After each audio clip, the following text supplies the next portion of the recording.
And I believe, hopefully, that everybody can hear me and see me online. I'm going to be online to ask. So, okay. Well, we are officially 10 minutes behind, I think, at this point. So I'm going to get us going. Awesome. Thank you guys for coming. I'm really excited to be able to present today. I know that maybe SUI doesn't sound like the most exciting thing, but I love it. I'm really passionate about it. I'm excited to share some of that with you guys here today. So my name's Major Gordon. I've been in CEP for about 18 years. I started as a cadet up in Alaska, really into emergency services and leadership. Came down here to go to school, got a degree in engineering, stayed, joined a local squadron, Blackhawk, was my home for many years, love it there. Great squadron. But I really found a passion for regulations. Like, it sounds really weird, but I'm detail oriented. I love getting in there and understanding them, not just the letter of the law, but like the spirit of the law. Why are the regs the way they are? And so when I had an opportunity to join the wing as the IG officer, I had to unfortunately say goodbye to Blackhawk. It was a very hard day. But now I'm up at wing, and I get the opportunity to meet with a variety of squadrons now and really help them understand the IG program, why I'm here.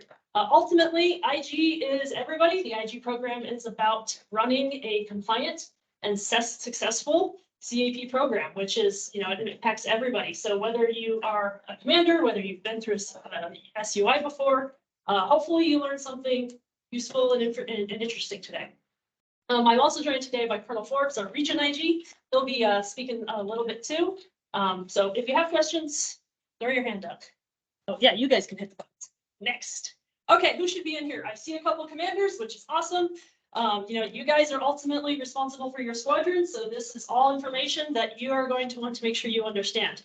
However, this presentation will also be useful for anybody who is currently in a squadron or wing staff position, or anybody who's interested in a squadron or wing staff position. Can you guys see what I'm saying? I'm short. Yeah. Even though the commander is ultimately responsible for the squadron, the staff have a very important position as part of the SUI. And so being comfortable with this process and understanding what's going to be expected of you will help out the entire time. I'll also make a short note. I will use SUI. That's what this presentation is about. However, if you are at a wing level, most of what I'm going to say translates to the CI. And we'll get into some definitions here in a second. So go ahead and hit next. I'm using that as to tell where I am. Okay, so what are we doing today? You might have clicked off of it. We're going to go over some definitions real fast. I've already started using some terms that if you don't know what they are, you might already be like, why the hell am I here? I'm already lost. But don't worry, we will do that. We're going to go over the who, the what, and the when of an SUI. We're going to go over, this is the tips and tricks part, how to have an easy SUI. I'm going to tell you how to know exactly what your squadron will be inspected on and how to find the answer to every single question. You will walk out of here confident that you will be able to answer every question for your SUI. And then we'll talk about, hey, so you got a discrepancy. It happens. What do we do next? I'll do some trends. That's one of the things about being IG at the wing level is I do get to see the trends that are happening across the wing and give you guys a heads up. So you can be especially aware of those when you go into your next SUI. And I'll cover some best practices and some Q&A. There's a small enough group. If you have a question, maybe raise your hand and we'll see if we can fit it in. If I didn't know if I was going to have 50 people, I might have to keep all the questions to the end. So if you have a question, throw your hand up. Let's see how it goes. Okay, guys. First, I got to do this. I got to remember this. Take a deep breath, relax, and put your jaw where it is. Like we do this with our computers and our phones all day. So, we're here to have fun. I'm going to throw a lot of information at you. You probably tell I talk fast, but we're going to have a good time. Okay, couple quick definitions for you. SUI, subordinate unit inspection. If you're at the squadron level, this is what's primarily going to apply to you. These in Utah happen every 2 years, 24-month basis. There should be no surprises when these come up. It is posted in e-services. All of the commanders should be able to see that. I think maybe anybody can see the schedule if you go into e-services. So there's no surprises when these are coming. CI, again, pretty much everything I'm going to talk about today, I'll say SUI. Almost all of it can apply to the CI. That is the wing level inspection. In fact, we are just starting ours. We briefed this week, Thursday. It goes until June. It's a really long time. There's a lot more for a CI, so we'll kind of get to see that. And so they do that every 4 years. You'll also see the term and hear me say IG a lot. That means Inspector General. It might mean the Inspector General program, or you might see IGA, which is like my assistant. But pretty much Inspector General. That's what we are running here to put on these SUIs. So to that, click the next slide for me. The IG program, what we are and what we are not. Hit the button for me. We are ultimately here to help you run a successful program. We want the squadrons to be successful. Go ahead and hit the next one.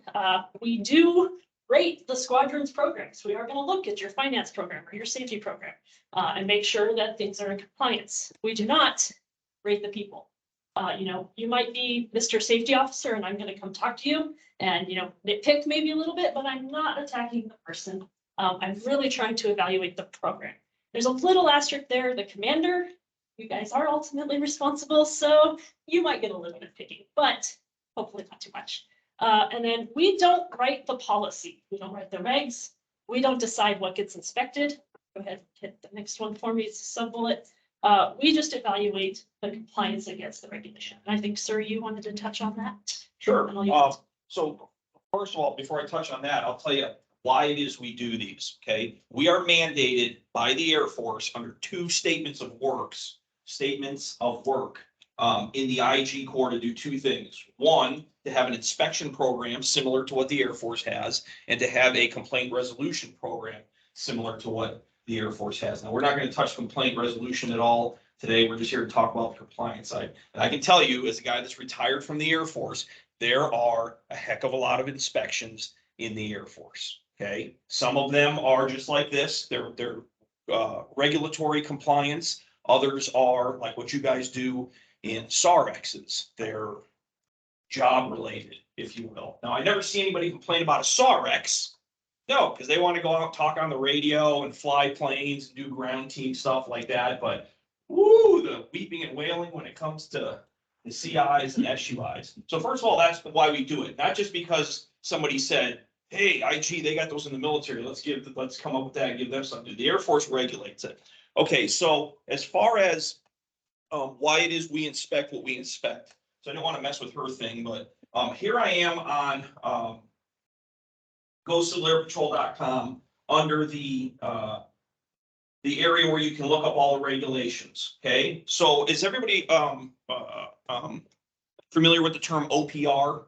Okay, Office of Primary Responsibility. So every regulation has a national OPR. Okay, and the way you can tell what those are is when you find the reg, you go all the way to the right and it'll show. Now, I don't know exactly what all these codes are, but you have various stuff like IG, cadet programs, finance, logistics. And so those are the people that are responsible for those regs. Okay, so I'm going to pick on cadet programs for a minute, just because I happen to know that the name of the guy, the head guy up there, his name is Kurt LaFont. He is the head CAP cadet programs guy. He happens to be a paid guy. Not all of them are paid. Okay, but he happens to be a paid guy at national headquarters, and of course he has his staff of the volunteer members also. Okay, so when a reg goes to, and at this point they're usually not coming up with new regs, they're usually just modifying and updating the current regs. He puts between him, I'm assuming he also gets his team's help. I don't know, maybe he's a control freak and he does it all himself, but they come up with this new proposed reg. Okay, and then his team looks at it, he and his team look at it and say, yeah, this is what we want. Okay, from there it goes down different levels before it's approved. Okay, so personally, and I can speak from the way the IG does it. Let's say it's the compliance reg 20-2.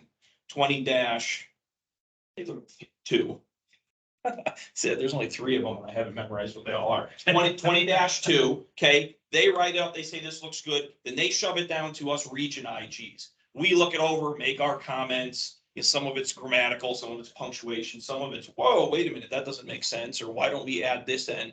And then we send those back up. They make the changes they're going to make. Then they send it down to the wing and region commanders. They do the same thing, goes back up, changes are made. I believe from there, it then goes to general counsel. Okay, so the lawyers look at it, and then from there it goes to the commander. So you end up with this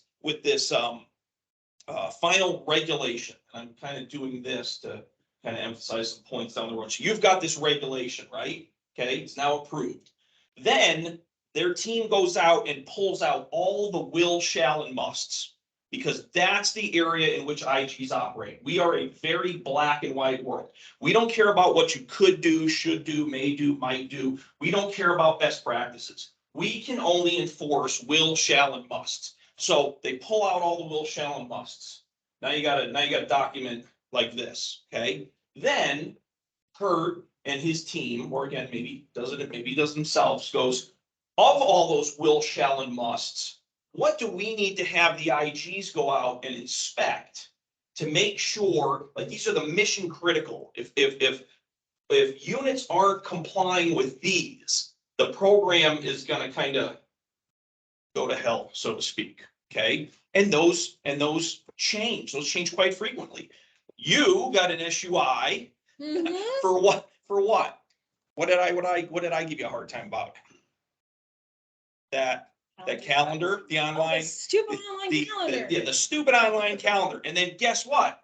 We went to schedule, or maybe it was something I was doing in Montana. I don't know. I'm doing so many of these, I forget. And I went and looked it up and I went, hey, where's that thing on that question on the online calendar? A month ago, it was something that was part of her inspection. Now I'm about to go do a unit and it's not part of the inspection. Now, is it still a reg? Is it still a will, shall, must? You have to follow it? Yes, but you're not going to get a discrepancy. Okay, you're probably going to get, and I don't know if she's going to go over observations. Yep. You're still going to get an observation. So the commander's going to get this heads up. Hey, dude, this is a will, shall, and must in the regulation, and you're not following it, but you're not going to get a discrepancy that you have to take action on. Okay, so my whole point of this is, one, to show you where these questions and why these questions are there. Okay, because the OPR thinks this is what's important. And again, they do change. The cadet program one changes a lot.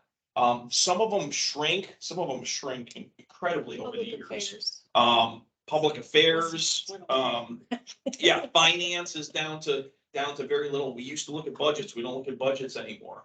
But then there's that one that still asks that question about, do you have OIs and supplements and all that stuff? And I've never seen a squadron do an OI or supplement, and there's really no reason why you need to. It's a operating instruction, because it's a giant headache. So I would not just go with the CAP's got enough regs. Just go with those. So that's why it is we're inspecting what we inspect, how and why it got there, why it changes. And so that's also kind of my reasoning of why stop complaining to us. Okay. We don't have anything to do with that. You need to run that up through. If you have a problem with cadet programs, contact, or let's say finance, because he's in the ring. You've got a problem with the finance ring, bring it up to him. Who's going to bring it up to the region finance guy? Who's going to, or the commander, who then is going to bring it to national, and then they'll take a look at it. Now, if you have a problem with one of the 3 IG regs, yeah, I'd love to come talk to you. I'd love for you to come talk to me about that. But other than that, that's all we have control over. Thank you, sir. Yeah, so really emphasizing the worksheet that I'm going to show you and the questions that you're asked on your SUI, we can't change those. And particularly once you're sent your worksheets, they're probably not going to change. We'll never add, for sure. That's why we send them to you, but we can sometimes take away, like we experienced. Like, I'll go look and the regulation changed in the middle of an inspection and that question is no longer there. I'm not going to go on. Easier for everybody involved. Any questions on that? Why the IG program is here, how we want to help, and what our responsibilities are up to national. Cool, let's go on. Deep breath. Who, what, when? Okay, let's get into some quick basics. The who, what, and when. You're going to have an inspection team. There'll be an IG. It'll most likely be me. Hi. If you're in Utah, at least. If you're not in Utah, maybe someone else. But it could be someone else. For example, we've got the Blackhawk one coming up, and I am not available to be part of it. So Colonel Todd is running that one. And then you will have inspecting officers. I'm required to have a team of at least 2. But sometimes there will be more, often Colonel Forbes, because he is here local, he helps me out. Then there's squadron participants. The squadron commander, like I said, buck kind of stops here. One of the most important people that we have to interact with as part of the SUI. And then hopefully, though, they've got a team that they've been able to delegate several of their positions to. So it's good to have them there as well. As an example of that. Yeah. Ours, St. George. St. George, yeah, the commander, we didn't have a weekend that worked for the whole team, and so he had to be out of town for a family reason, and his staff stepped in and did an excellent job. But I did call you a Yeah. lot, you know, there's definitely still some communication, but you don't necessarily have to be there for the eyes on, hands on. We would prefer it where we can. But yeah, April was a mess with the weather, we couldn't fly, and then we had to reschedule, and so we had to make it work how we could, and I appreciate you being flexible.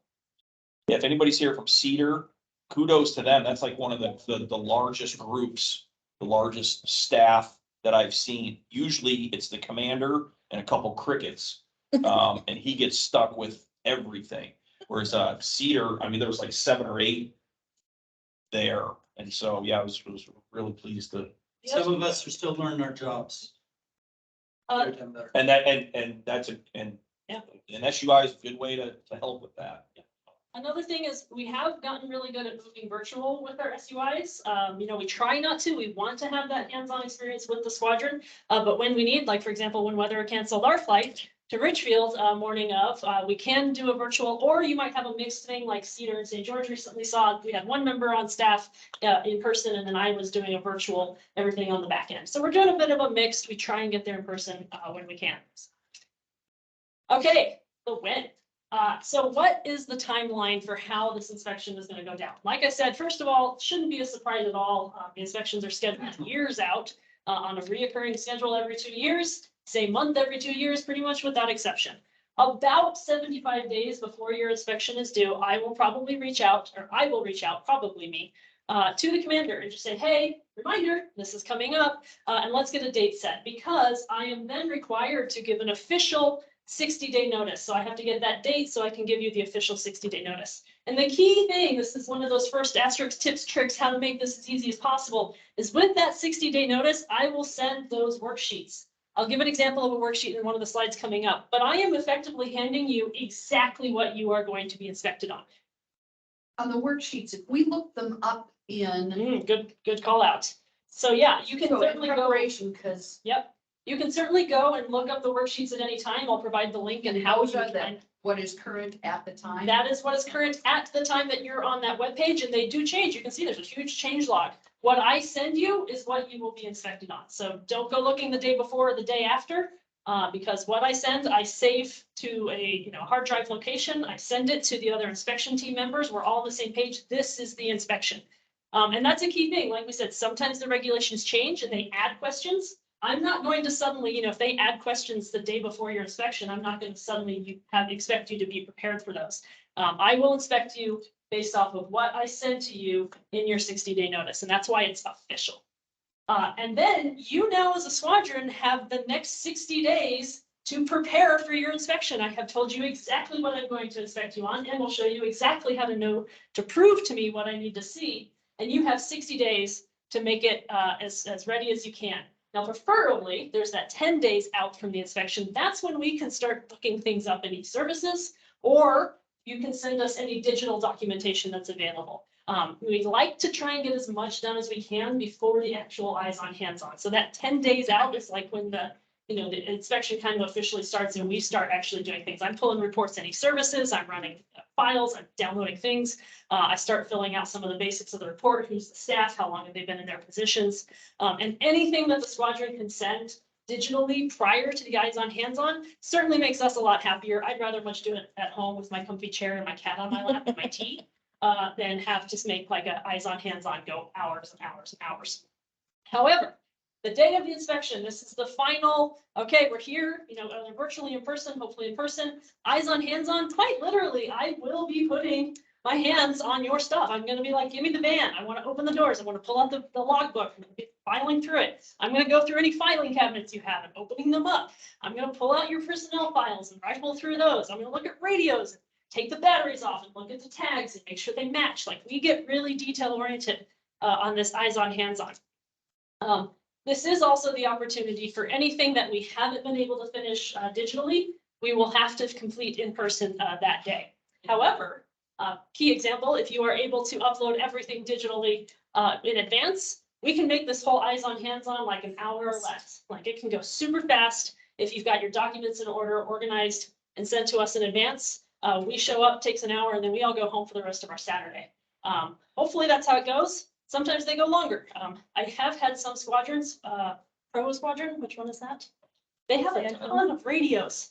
Yeah, we showed up. I mean, you were incredibly organized. They had them all laid out. The battery's already off. Everything was super organized, but man, there's just so many radios. I was like cross-referencing all day.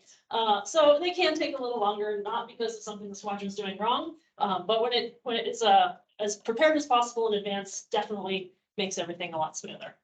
Go ahead, one back real fast, you're fine. The other thing I'll highlight is the day of the inspection. That's the last day for us to verify anything. Everything has to be done or prepared or sent to us prior to that. If you email me the day after and say, oh, hey, we found something that'll prove that our finance records were collected, I'm like, sorry, the inspection's over. That's great. You're still getting a discrepancy for it. Upload that in the DTS, but we'll talk about that later. So yeah, that day of the inspection, that's it. Everything by the time I sign off and leave, what we got is what we got. So, thank you. So what are you going to be inspected on? Like I said, you'll get a list of worksheets. These are the areas that you will get the worksheets for. I did take off public affairs on the SUI side because we don't inspect on that anymore. As of right now. As of right now. Right now, it's still there. We're just not Ignoring it. applicabling it. But as soon as the OPR gets his act together and gets his reg approved, then Then it it'll come probably back will be So yeah, this back is- on. It's fluid, but again, I send you what you will be inspected on. So if you have an inspection coming up and I've already sent you your worksheets and they suddenly figure out their public affairs stuff and they send me. So I have a public affairs one. We're gonna NA it. Okay. So yeah. don't Yeah, worry. it's still in that packet. It just, an email got sent out saying, don't do, Don't do it. yeah, they Okay. keep it in there, but. Thank you. You'll see that the CI list, okay, so again, we've got SUI on this side, this is squadron, CI on this side, this is wing. CI list is a little long, there's not an IG position at the squadron, so we don't need to inspect that. We don't inspect planes at the squadron. The only one that's on the SUI list that's not on the CI list is finance, and I think that's just because finance has so many regulations and like inspections throughout the year that they were finding like the CI is just redundant to try and inspect. We're audited. Yeah, audited, yeah. If we thought. Yeah, exactly. So they got eyes on them all the time. But this is what you will be inspected on. You will get a list, you will get a zip file, and it'll have these things in it. And each worksheet, let's hop into that. I think that's the next thing. Okay, awesome. Example worksheet. I will pick on aerospace education a lot just because it's the first one alphabetically. So it's in a lot of my examples. This is the first page of the current aerospace education worksheet. This is effectively what all of your worksheets are going to look like. Go ahead and hit the button for me. At the top, we have information about who currently holds this position. Now, I will pull a duty position report 10 days out and fill most of this in. Don't click next yet. I will pull that and pretty much fill it out. It's super easy. However, I would also encourage you to look at these because you, as the squadron commander, have some very valuable insights in knowing, one, making sure everybody's assigned correctly, and two, how long have they been in that specialty track that they currently have? Now, this is not often a discrepancy, but it is often something that we recommend. Specialty tracks, and I'll go into it a little bit more, are something that we should be progressing in. And so if I walk in and see your finance officer and then the finance officer for 5 years and it's still rated none in finance, I might be like, hey, they've probably done everything for at least technician, if not senior. Like, let's get them signed off so we can acknowledge the work they're putting in, the training they've received, and then help the squadron and help the wing have more informed individuals. So that's a good thing to do. The next thing is you will have a list of items. This one's just one on the page, but there's usually multiple pages. This is what you will be inspected on. Right there, clear as day. Go ahead and hit the button for me. So you'll see first things you can get a yes, no. Most of these are going to be yes, nos. R means repeat, and I'll get into a little bit more of that definition, but effectively it means you got it wrong this time and you got it wrong last time. And we weight that a little differently. And then there's that NA we were talking about. You'll see that like the public affairs right now, we're just putting NAs on those. If there's a fundraising question. So if you don't do fundraisers, put an NA on it. So those are kind of the options you might see. Go ahead and hit next. And then the question. Does the unit have an internal aerospace education program? That is what someone at National has decided I need to inspect.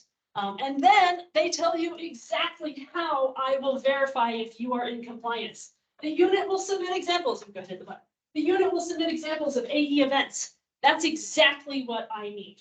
Nothing else, nothing less, nothing more. And every single question is going to follow this format, exactly what you're being inspected on and exactly how I'm going to verify it. So when I send you these 60 days out, 0 surprises, hopefully. Water. Hit the next one for me. Yeah, on a lot of these questions, and some of them the sheets as a whole, if you really wanted to say absolutely nothing to the IG because you just have such a bad attitude, you literally could just, she asks a question, you push a piece of paper. She asks a question. You push a piece of paper. It'd be interesting, but it would work. I might still just chat just to keep the silence. See me, I'm obviously, so yes. So another really key thing here, we kind of alluded to it. I'm gonna ask you to prove it to me. Like, yes, integrity is one of our core values. But ultimately, if I show up and say, does the unit have internal aerospace education program? You're like, yeah, of course we do. And I'll be like, great, show me. Don't got anything. I'm sure you probably are talking about aerospace, but I need something. And they tell me here what I can accept. They give us quite a lot. I can do presentations or workshops or agendas. I've even done like Facebook posts about cool aerospace stuff you did. Like, just give me something for each of these. I need it in writing. This is another key thing here is make sure that when you are, you have these things in writing. So like the next question is external events. And people say, oh yeah, I talked to a school and we're thinking about it. But like, I need some proof. I need something in writing. So get it in an email. Phone calls are really hard to document. So just make sure that you have something to prove it to me. Please. That's one of my favorite things to say. Now, as much as we appreciate the motivation, we don't need, I'm picking up Provo here, Phantom. We don't need a 45-minute presentation on everything that's going on. Just send, because we don't have that much time there, especially if we're doing it on meeting night. Yeah, a lot of this stuff, if it's an actual document, you can just obviously you That's this can't. next one here. You So- can't upload, you're not gonna upload 60 personnel files. So that's something she's gonna rifle through. But something like this, what are you doing for external or internal? And that's easy. That's usually your orders of the day as the cats like that. You upload that, she can look at that and it's done. Some of these things, they don't even need to talk to, and it's the same on the CI side. They don't even need to talk to you when we come to do the eyes on, hands on. That's supposed to be for the vehicles, the files, The radios. the radios, yeah. So yeah, so there's 3 primary ways that we can verify compliance. This is an example of the provided digitally in advance, hopefully, or the squadron is providing. A lot of them will also just say verify any services, and those are the ones I'm doing at home before we even reach the eyes on, hands on. And you don't have to do anything for those. If it says verify any services, I'm gonna go verify any services. Now you probably should to make sure that's right. But you don't have to like print out, something from eServices and hand it to me, and it's just extra paper. Like I can pull it up any services. And then some of them will specifically say EO, AO, or HO, eyes on, hands on. Those are the ones that I will actually, like I said, I'm gonna get my hands on them. I'm gonna open the radios. I'm gonna look through your personnel file. So they usually follow one of those 3 types. And that middle one is where I really need the squadron commanders to help. As that's the documentation. If you can send it to me digitally in advance, that saves me time, saves you time. Everybody's happy. Any questions? Yeah, just one comment, that thing about where she's looking up in eServices, okay? IAW. Yeah, Right now. she's doing that because I'm a nice guy and I taught her how to be a nice girl, okay? But once you guys work your way up to the wing level, okay, and you're involved in a CI, oh no, you will screenshot that or print it or whatever and upload it, okay? We just understand that the average squadron commander is understaffed and overworked. And so it's like, if we can save you from having to, scan and fax and screenshot and all that and upload and all that stuff, something that we can simply look up, that's why we do it. Now, if the CAP IGI was standing right there, I would not have made that comment. I'd be like, you're gonna screenshot it. Everything. And I'm upload it. just glad somebody taught me to work. It's a work in progress. I would be much greener, let's It's be only honest. technician rated nice now, but, I will also call out. Yeah, just I a quick know, question. So, it's so I know, just to you. some of the things that we needed to work on were proving the stuff that we were doing, like the monthly activities, stuff like that. So, recommendations on how you document that to where it's quick and easy, right? Because again, if there's a different system every time someone new comes into the space, So then first and foremost, and I was really surprised to learn that for senior squadrons, they don't necessarily always have a meeting agenda. Like a printed formal, here's like the official format. Cadet squadrons are almost required to have them, so they always, it's very easy to see, oh yeah, you got an AE every month because we follow the same schedule of AE first week leadership.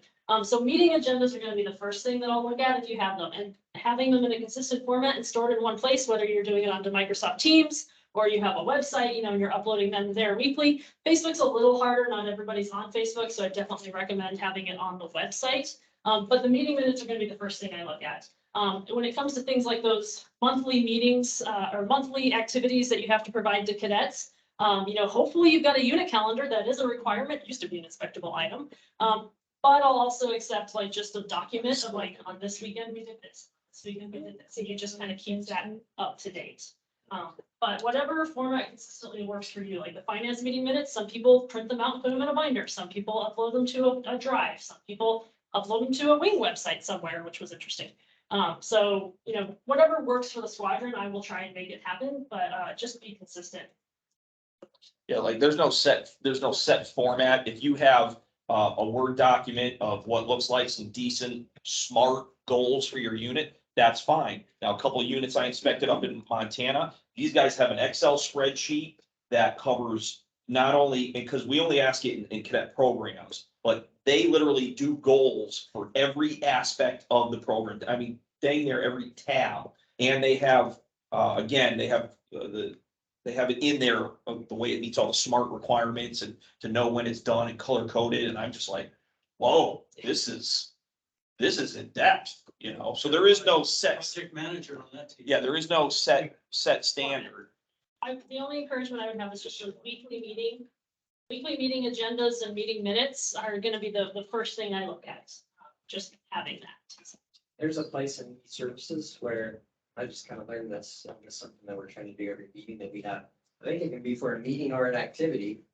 Say who is there, or they in uniform, I don't know if you've seen this form you fill out, but at the top, it has options. The That's harder. aerospace education, all these different items, you just check what you talked about. I can't pull those unfortunately. Those are only available to the unit. So they're not accessible to me, so you'd have to like download them all and send them to me. It's a little harder, I think, like just having a, you know, document in that memorandum format.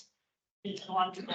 But like, it did help me. So my like aerospace education, like January, such and such pilot came and talked about this. February, you know, we did rockets. And I put all that in my attendance log. So if I forgot that I needed to update, you know, what we've been doing for the last 3 months, I went into the attendance log and went, okay, aerospace, Captain Hammond was there, you know, and whatever. So. Yeah, so useful for you as a squadron to keep track of what's going on, but when it comes to the SUI, you gotta still provide it to me some way, so. I think that's all in this tab. Yep, okay. Yeah, so documentation. So you're gonna get a worksheet. It's gonna have what to do and how to prove it. Providing that documentation. Be as thorough as you can. Upload any substantiating documentation. And we've kind of hammered that. The other thing is I'd like to meet with the actual person who holds that staff position. Again, I realize we all have lives. It's not always possible. The commander can always step in. But when you can, it's great. Like Colonel Forbes was saying, when you show up with your whole staff or your staff is there when you can't be, like it's great to be able to get that face time with the person in that staff position. Next. Okay, a couple terms that we've thrown around here. I know, yeah. Observation. So Colonel Forbes kind of alluded to this. This is something that I might see during the inspection that is not necessarily a discrepancy. It's not one of those things that I've been told I have to inspect. But I've noticed that maybe you're not doing one of the things that you should be doing. So I'll put that out there. It's mostly for the commander to know, hey, you know, you don't have to, I'm not inspecting you on the unit calendar, but you should have one. Please go make sure you get that in there. On the flip side of that, commendables. Now these to some debate, have maybe gotten a little harder. They have to actually be demonstratable improvements that either, are like long running and bringing like financial improvement or operational efficiency improvements. They've got to really be something big. Like you can have an amazing, organization of your admin file or, your cadet programs. You could be doing super awesome activities, but that's not necessarily a commendable. And so, to the worse or better, commendables have gone down a little bit. Because they really want us to focus on, those need to be things that are like improving the CAP program, bigger than just the squadron. And they've actually gone down a lot because there was a lot of them when we first redid the way we do SUIs about 10 years ago or so. There was a lot of them, but then as we raised the bar, it gets harder to do commendables. And it's not a ding to anybody. You're not doing something commendable. It's just slowly over the years, we've got better as an organization. And like she said, it has to be repeatable across CAP, save volunteer time or money, be a process improvement, not just you keep really good personnel files. We are running on time, so I'm going to speed this up just a tad. So yeah, discrepancy, we talked about, this is the official. We inspected you, you weren't able to either prove to me that you met the requirement or you aren't meeting the requirement. So this is where now we've got something that we need to fix. And I'll get into how to resolve those. Repeat discrepancy, again, you got it wrong this time and you got it wrong last time. We're going to weight those differently. And I'll get to the math. And then NA, we talked about that. Next for me. So let's do some worksheet math. Hit the first one for me. Every single worksheet or tab has a list of questions. Hit the next one for me. And for all of those questions, you have to get at least 60% of them right to be considered effective in that area. Next one. However, if you get a repeat, now you have to get 70% right. So it gets harder. Now this can suck when you have a tab like finance, which has 2 questions and you get one of them wrong, you're ineffective in finance. Now that's not the end of the world, but it is something that we'll talk about, like, hey, this is an area that you want to focus on and how to improve it. So we get all of these tabs and we get effective or ineffective on each tab. And then the overall grade, again, is going to look for 80% that must be effective. And this is what determines whether you have passed or failed this section, whether you are effective or ineffective. Those are the only 2 grades you can get. So we pretty much just take every question, do some math on each tab to get an effective or ineffective, and then we take all of those and do some math, and you get an effective or ineffective.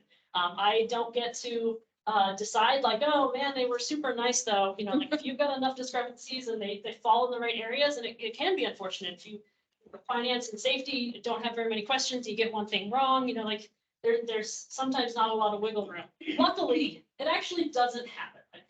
Ever for me, I've only ever heard of it once to get an ineffective on the entire SUI. If it happens, that does mean, actually hit the next tab for me.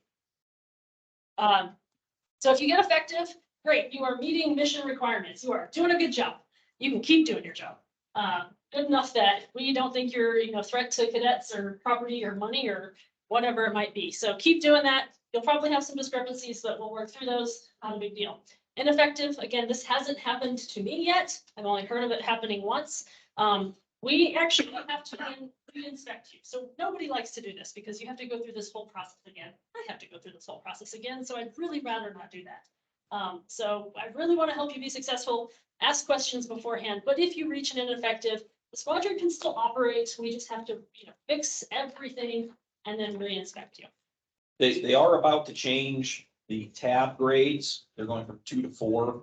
There's like a super effective, marginally effective, and ineffective. That's news to me. And that's kind of coming down the pipe. They're starting to do it with CIs right now. They're testing it out, and it's gonna change, but it's. But don't worry, that won't impact you because we've already sent you how you. Yeah, and it's not, I don't know, I guess they're trying to be kind of gentler again or something. I don't know.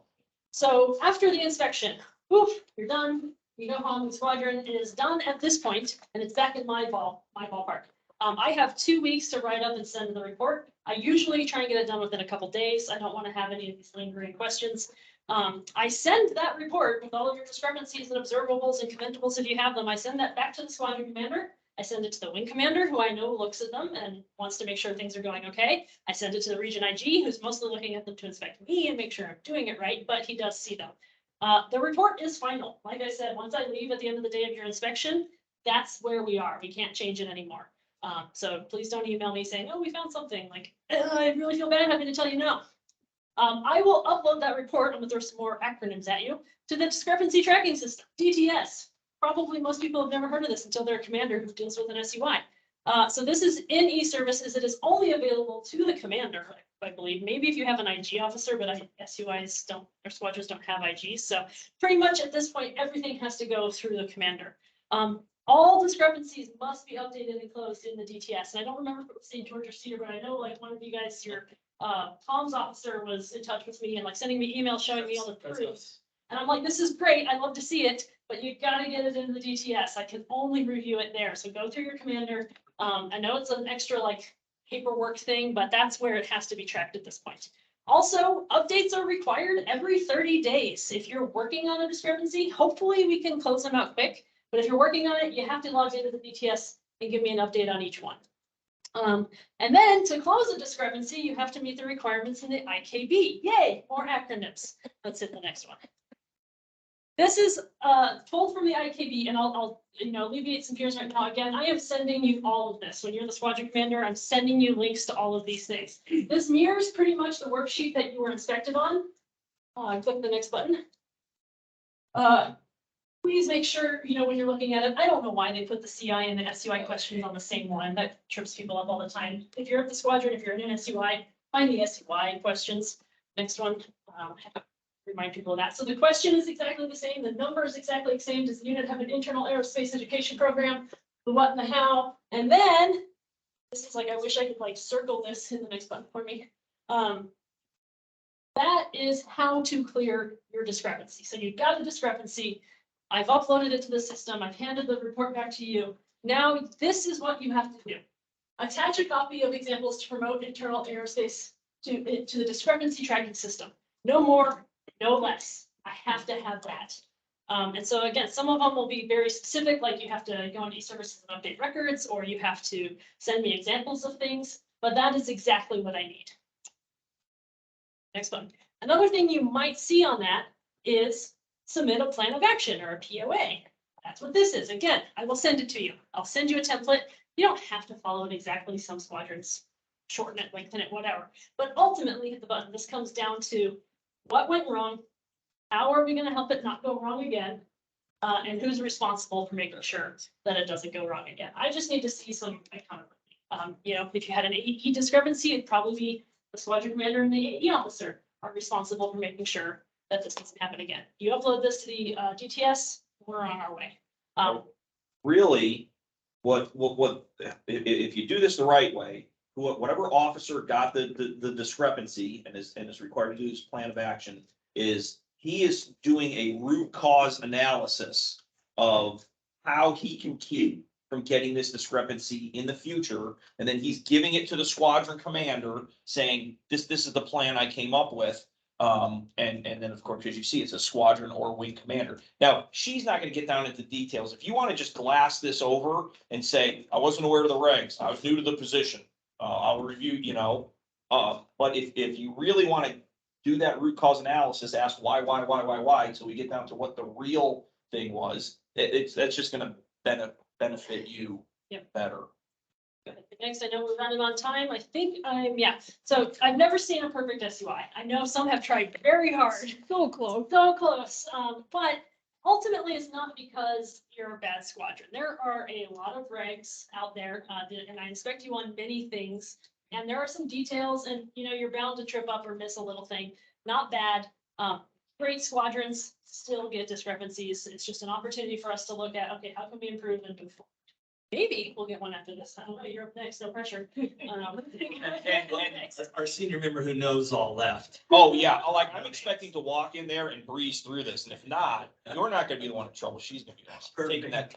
Here's some links. Like I said, you don't have to write these down. I don't want you to feel pressure. If you're involved in an SUI, I am talking to you via email. I am sending you all of the information you need. But as Lieutenant over here said, sometimes it's not that you're not doing it, it's just that you're not documenting it, and we need that documentation. We can't take the lip service. That's the way it used to be, and it was a very convoluted system. So they went to a very cut and dry system. The next ones, I think that ties onto it. Some common things that I had put a questions tab in here, so go ahead, tab, just click. So we talked about who's involved, when they happen, who is, or what's inspected, how it's inspected.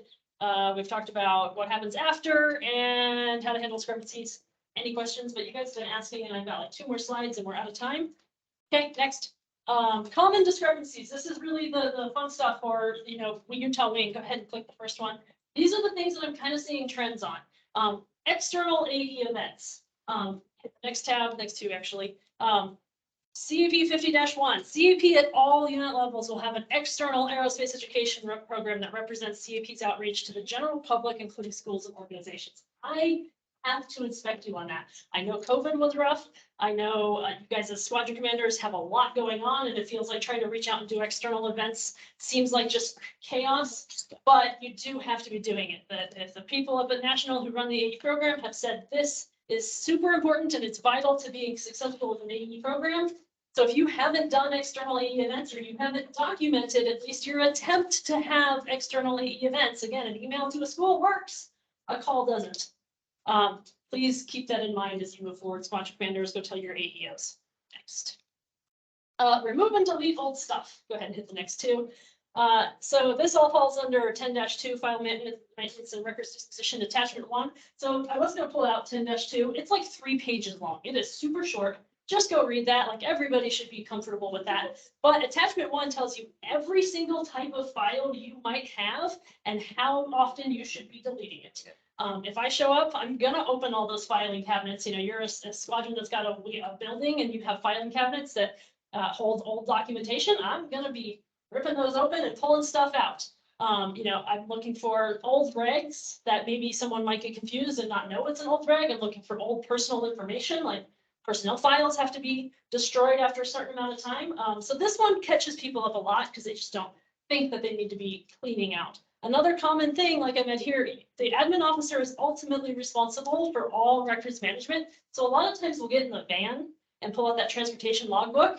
And if there's old stuff in there, suddenly there's a discrepancy for the admin officer. And they're like, what the heck? Like, that's transportation. Well, no, it's records management. It falls under you.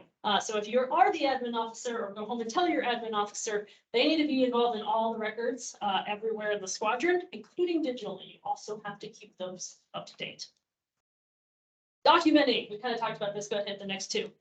There's a new question on the AE 1, I believe it's on yours, that the AE officer and the commander have to have a discussion about AE activities annually. And that's great. You're like, yeah, we talk every week about AE activities. And I'm going to say, prove it to me. So just get me a document that kind of says, like, here's some goals we outlined, or here's what's going on, put a date on it, put who was in it. Should really be doing that for everything. Put dates and who participated in the discussion on everything. Same with the cadet squadron goals. Those have to be reviewed quarterly. So great, you send me some squadron goals. They look great, they're smart. How old are these goals? How often are you reviewing them? You've got to provide some sort of proof of those. And then the last one, this isn't necessarily a discrepancy all the time, but it is something that we're seeing, not just in Utah Wing, but across. Please make sure, go ahead and hit the next one, that you and your staff are working on your specialty track ratings. We have a responsibility to help each other, to learn and to grow. This is kind of a way to show off all the work that you've put in. Like if you've been in a position for many years, you're probably going to be able to breeze through most of it. But also, help push yourself to continue to grow and understand your position, and then help others. So please, commanders, make sure you're working on your command specialty track, and then make sure your squadron is aware of specialty tracks and helping them through it. And the wing will support you in that too. I think of the last slide. Go digital, kind of talked about that already. The worksheet does not replace the reg. One interesting thing, so like they give you 1 or 2 sentences about like internal AE events, and they say in accordance with this regulation. I'm actually inspecting you against that entire section of the reg. So like for cadet programs, it says you have at least 2 TLC, and you show me a report that says 2 TLC. But then I go and look, and the reg says that it's only current for 2 years. So if your 2 TLC things were from 4 years ago, you're actually not current. You actually don't pass on that question. So when it says in accordance with regulation, pretty good idea to go actually look at the reg and make sure you understand the whole of it, not just the 1 sentence on the worksheet. That's like the AE activity report. Did you do it? Yeah, we did it. Yeah, but you did it in February Let's do it. and it was supposed to be due by October. Yep. And finally, thank you all. I love that you're here. This is the first step, but I am ultimately here to help you, whether you're a squadron commander or not. I love regs. Ask me questions. I went to Blackhawk and we had a question about something related to cadet programs that kind of cross-referenced with membership. And it was like, we were all pulling up regs on our phones. I love it. It was a great day. I'm here to help you. So reach out. What's the date range for these SUIs? Is it like a year before the inspection date, or is there a time frame given? Oh, you mean the proof that you have to prove? Sure. Unless specifically stated, like, the safety one says that we will look 12 at the year months. prior. If it doesn't state something specifically, it's back to your last SUI, which is every 2 years. So about Maybe 2 has to do it years every worth of 4 years worth of stuff. I think that's it. Any questions? Remember, the better you guys do, the easier her report is, and the less she has to keep track of in the DTS. So I always say there's kind of 3 phases, you know, we're friendly, or we try to be friendly. We've been as helpful as possible, ask us anything you want beforehand. Day of, though, we gotta put our, you know, that's game day. We gotta put our hats on and be black and white. But then after that, when it comes to, afterwards, I'll go back. you know, clearing up your discrepancies, again, we're back to being helpful and trying to make this as easy as possible for you guys. And again, not even just for commanders dealing with SUIs. Reach out to me about anything. I will dig through regs any day. Thank you. Thank you, Nancy. Thank you. See you next year.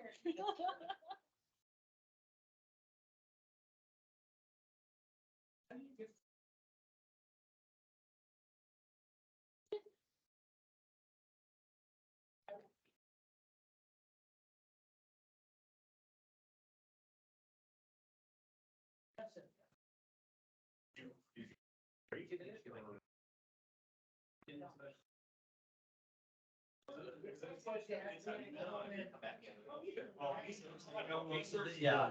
As soon as you're assigned to do. I was just, my only other question, what do I have to do to get a, but from a week position higher? If you rate it, it's why we, but I didn't do it right. Rated. Thursday. We got that. Thank you. Sarah. But you haven't rated it. You did good. Good to see you. And do you have any Well- questions? And I know you- Well, so I think the. Right? Okay. I'm not legal. Okay, so I have a question. Steve. It's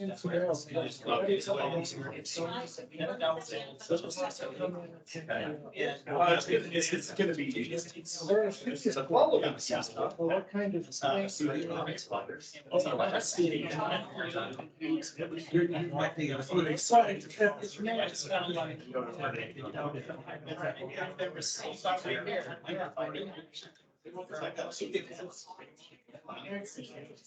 Well, so what happened is,